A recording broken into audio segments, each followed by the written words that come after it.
Pleasant days yet to come, and the message of freedom. This is my personal friend, Will Johnson, candidate for Senate, author and political activist. And here's his book. It's called The Noble World Order. Will, what have you done for to be an activist at the city and state level to fight against the red light camera? Red light cameras. Well, actually, if you look over there, the City Hall, it's actually in the historic Federal Building. I originally started by going to the City Hall to see if I could talk to them about the ordinance that they were hoping to craft, which would allow for red light cameras. At the time, they were seeking an RFP, which is basically a request for proposal from a corporation to bring the cameras in, and myself and others were very concerned about it, not just quote-unquote conservatives, but everybody in the Tea Party as well as the Occupy movement in Dubuque came together at the same time to go there and address it, and they wouldn't allow us to speak. My first City Hall meeting, and they wouldn't allow us to speak, or City Council meeting.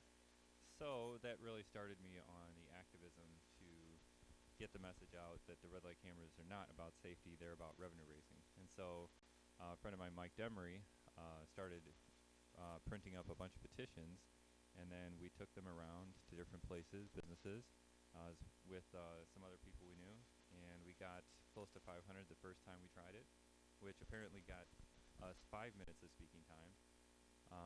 But they still had a meeting with the camera vendors from Redflex, the city city engineer, and the chief of police, and they obviously wouldn't allow anybody else to speak. And they still haven't had a public meeting for opposing experts. Do you know who's in charge of the vendor? Who's the vendor for the red light cameras? Yeah, like I mentioned, it was Redflex from Arizona. But does that have anything to do with Goldman Sachs?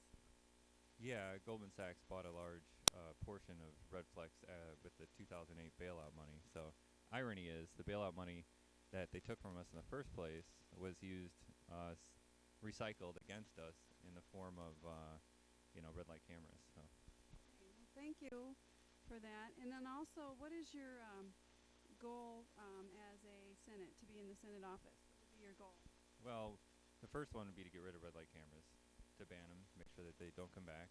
The second would be to start implementing a lot of the changes that I wrote about in my book, Noble World Order, such as changing the fact that education shouldn't be a monopoly held by the Department of Education, that those that want to do charter schools or homeschooling should be much more able to do it instead of hampered by the current system.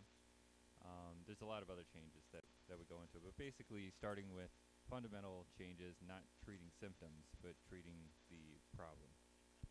Thank you. Now, have you supported Ron Paul? Oh, you could say that, yeah. I started back in 2007, back when he wasn't a rock star, basically. And I met him back then and spoke with him at the Reagan dinner that we have here, and afterwards. And one thing that really impressed me about him was that he was always down to earth, and he was very honest and humble. And especially with being as intelligent as he is and knowledgeable in all the issues, of anybody that should have a quote-unquote attitude, you'd think it'd be him, but he doesn't. And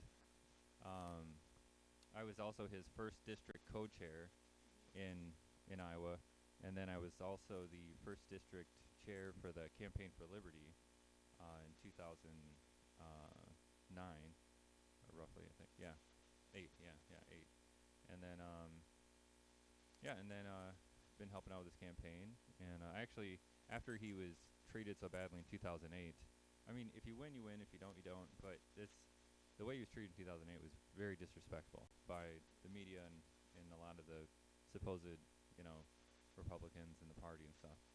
So I left for China to learn Chinese because I figured we were going the way of China. If they're going to treat a man that's an elder statesman like that way, I didn't hold out much hope for us. But apparently he did, and he decided to run again. So I came back from China, lived there for a year and a half, came back, and going to give it another go and see if we can turn this stuff around. So. Good for you. That's awesome. Iowans who vote for Will Johnson will help the Ron Paul movement by implementing what Ron Paul stands for, which is freedom for all people and less intrusive big government in our lives. Pleasant days yet to come, and the message of freedom.